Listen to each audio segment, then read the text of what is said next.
Pasti kenal. Masa nggak kenal sama Syekh Nawawi orang Banten? Kenal ya? Muridnya siapa? Ahmad Zaini Dahlan, Mufti Asy-Syafi'iyah.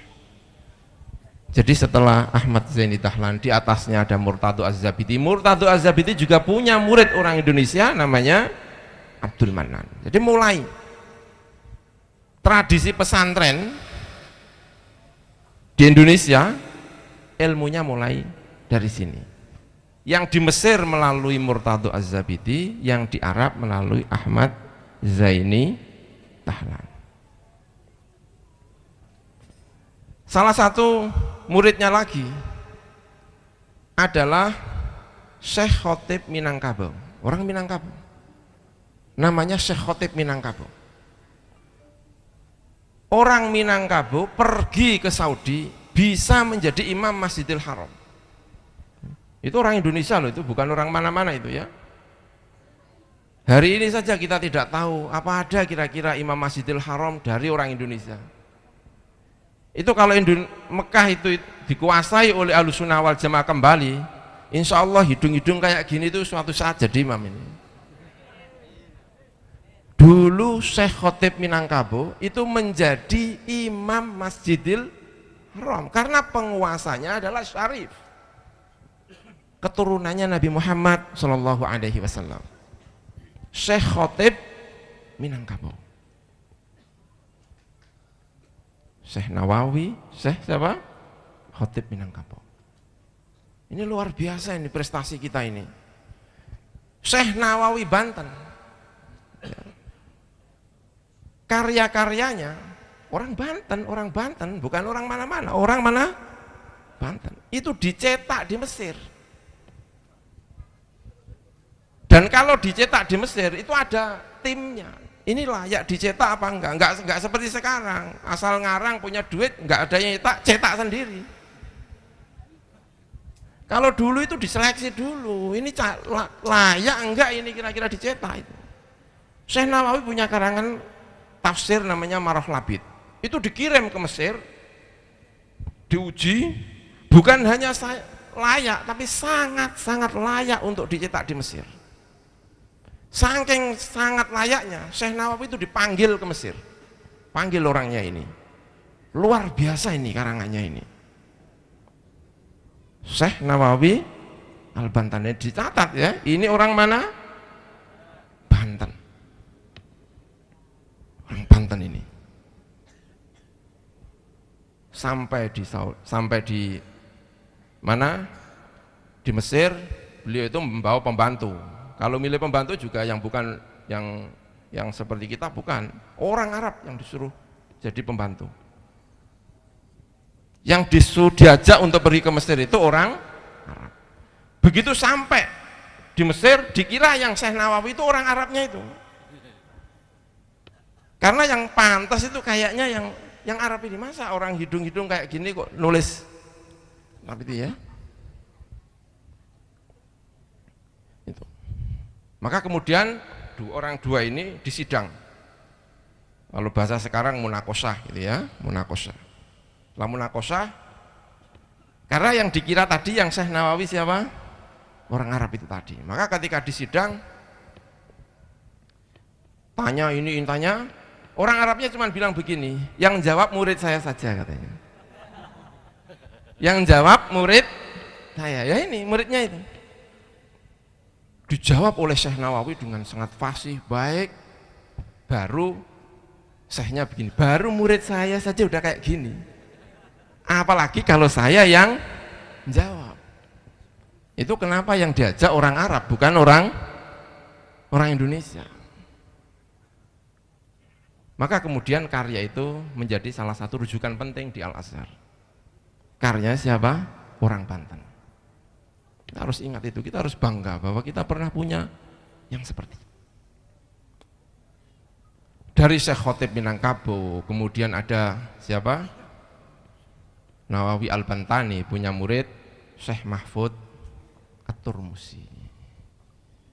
Syekh Mahfud At-Turmusi itu punya karangan fikih itu kalau tidak salah sekian jilid. Itu orang Termas itu.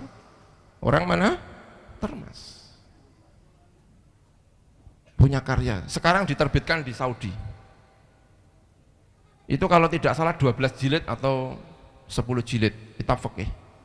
Diterbitkan di mana? Saudi. Syekh Mahfud At-Turmusi. Syekh Mahfud At-Turmusi ini kemudian membuat pesantren. Syekh Mahfud ahli fikih sekaligus ahli Al-Quran. Orang pertama orang Indonesia barangkali, karena kita tidak tahu sebelumnya, yang hafal Al-Quran sekaligus qiraah sab'ah adalah Syekh Mahfud Turmusi. Agar kita bangga, ya, agar kita apa? Bangga. Syekh Mahfud At-Turmusi ngaji kepada Syekh Bakri Syato, alim Sayyid Syekh Bakri Syato. Jadi gurunya Sayyid Ahmad Zaini Dahlan juga Sayyid, Bakri Syato juga apa? Sayyid, keturunannya Rasulullah Shallallahu Alaihi Wasallam. Yang satu Hasani, yang satu Husaini. Al-Murtado Az-Zabidi punya kitab Qomus besar, ya. Tajul Arus itu karya Az-Zabidi. Belajarnya di Zabid di Yaman. Meski kemudian pergi ke Mesir dan wafat di Mesir. Punya murid orang Indonesia namanya Syekh Abdul Manan. Abdul Manan punya murid, punya anak namanya Syekh Mahfud At-Turmusi. Syekh Mahfud At-Turmusi belajar di Mekah. Syekh Mahfud At-Turmusi ini melahirkan tokoh-tokoh top di Indonesia. Mbah Hasyim Asy'ari muridnya Mahfud At-Turmusi. Pendiri Muhammadiyah Ahmad Dahlan juga muridnya Mahfud At-Turmusi. Syekh Khotib Minangkabau. Dari generasi ini kemudian lahir generasi-generasi berikutnya. Ada madrasah namanya Saulatiyah. Saulatiyah itu namanya aslinya adalah Saulatun Nisa, nama seorang perempuan. Nah, ini barangkali yang terakhir saya ingin menceritakan kenapa ada nama Nahdlatul Ulama. Dan saya tuh kurang tahu kenapa Nahdlatul Wathon, tapi barangkali ini juga ada kaitannya dengan Nahdlatul Wathon. Saya ingin menceritakan mengenai madrasah Saulatiyah ini. Semoga kita lebih tahu mengenai sejarah kita. Amin ya rabbal alamin. Saulatun Nisa itu nama seorang perempuan dari India, seseorang janda. Duite, maaf ya, mau mengucap bahasa Jawa lagi nih, soalnya udah terlalu. Duite oke, uangnya banyak sekali. Datang haji ke Mekah, menawarkan harta sekian banyak. Rencananya mau dibikin rubat, tempat mondoknya orang-orang tasawuf. Di Mekah saat itu ada Syekh Rahmatullah. Syekh Rahmatullah itu diusir dari India menuju ke Mekah setelah memberontak kepada Inggris. Saat itu India dijajah oleh siapa? Inggris.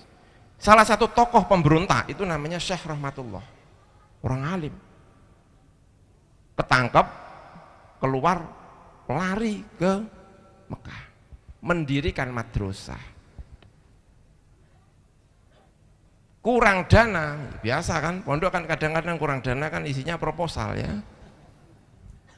Ada syekh, ada perempuan janda namanya Saulatun Nisa, bawa uang banyak, datanglah Syekh Rahmatullah membawa proposal kalau bahasa sekarang. Daripada bikin rubat, mending bikin madrasah. Kalau rubat di Mekah itu udah banyak, madrasah ini yang perlu dana. Disetujui, uang itu cair, jadilah madrasah. Nama itu kemudian dinamai oleh penyandang dananya, namanya Saulatun Nisa. Maka madrasah itu kemudian namanya Saulatiyah. Rohnya adalah dibawa oleh Syekh Rahmatullah yang membangkitkan umat agar terbebas dari penjajahan.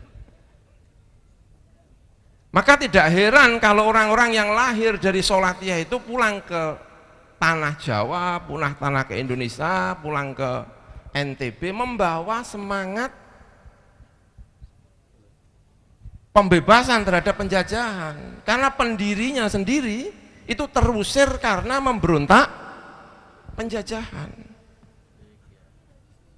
Maka barangkali ketika disebut Nahdlatul Wathon itu barangkali juga karena pendirinya sekolahnya di Solatia itu tadi. Termasuk Mbah Hasyim Asy'ari juga mengenyam pendidikan di sana. Maka ketika pulang kemudian mendirikan Nahdlatul yang sama, kebangkitan yang sama, ingin terbebas dari penjajahan, ingin menyemarakkan Ahlus Sunnah wal Jamaah, itu ya sudah sangat wajar. Ya memang begitulah seharusnya, bahwa antara Islam dan kebangsaan tidak perlu dipertentangkan. Mempertahankan Islam juga sekaligus membangun bangsa. Maka lahir Nahdlatul Wathon. Jadi ilmunya, saya kira dari cerita-cerita seperti ini kita semakin tahu, semakin yakin bahwa kita duduk di sini itu ada sanadnya. Ulama-ulama kita itu guru hingga sampai kepada Rasulullah Shallallahu Alaihi Wasallam. Kita pernah punya guru Al-Ghazali, pernah punya Al-Baghdadi. Dari Yaman kita mengenal Abdullah Al-Haddad. Kemudian dari Mesir, yang sebetulnya juga dari Yaman karena cucu daripada Ahmad bin Isa Al-Muhajir Az-Zabidi. Kemudian dari generasi Al-Hasani kita mengenal Ahmad Zaini Dahlan, mengenal Bakri Syato, penulis I'anatul Thalibin. Setiap santri yang ahli fikih pasti ngaji I'anatul Thalibin karya Bakri Asyato Al-Habib An-Nasib, salah satu cucu dari Rasulullah Shallallahu Alaihi Wasallam, hingga sampai kepada para pendiri-pendiri, tokoh-tokoh terkenal. Dan kita semua malam hari ini kita memperingati tokoh-tokoh itu. Kita memperingati masuknya ilmu-ilmu itu ke Indonesia melalui tokoh-tokoh.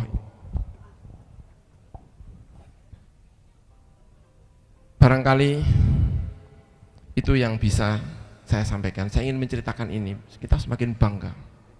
Di sini ada Habib, dulu guru kita juga apa? Para habaib. Kita punya majelis guru kita sampai kepada Rasulullah, juga mendirikan majelis.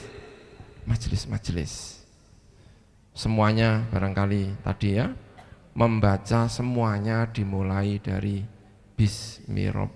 Bismillahirrahmanirrahim, karena perintahnya adalah Iqra bismi rabbik, semuanya dimulai dari bismillah. Naik bismillah, kerja dagang bismillah, sehingga hasil dagang juga baik, belajar juga bismillah, ilmunya juga baik. Dimulai dari ini semua lahir ulama-ulama hingga sampai kepada kita. Kita memperingati ini semuanya adalah dalam rangka menjalankan ilmu-ilmu yang sampai kepada kita. Ini Al-Habib sudah datang ya, nanti kita mendengarkan lagi dari Habib. Semoga apa yang saya sampaikan ini ada manfaatnya. Amin ya rabbal alamin. Semoga kita diberkahi oleh Allah Subhanahu wa taala. Amin ya rabbal alamin. Sekian, kurang lebihnya saya mohon maaf. Wallahul muwaffiq ila aqwamit thoriq. Wassalamualaikum warahmatullahi wabarakatuh.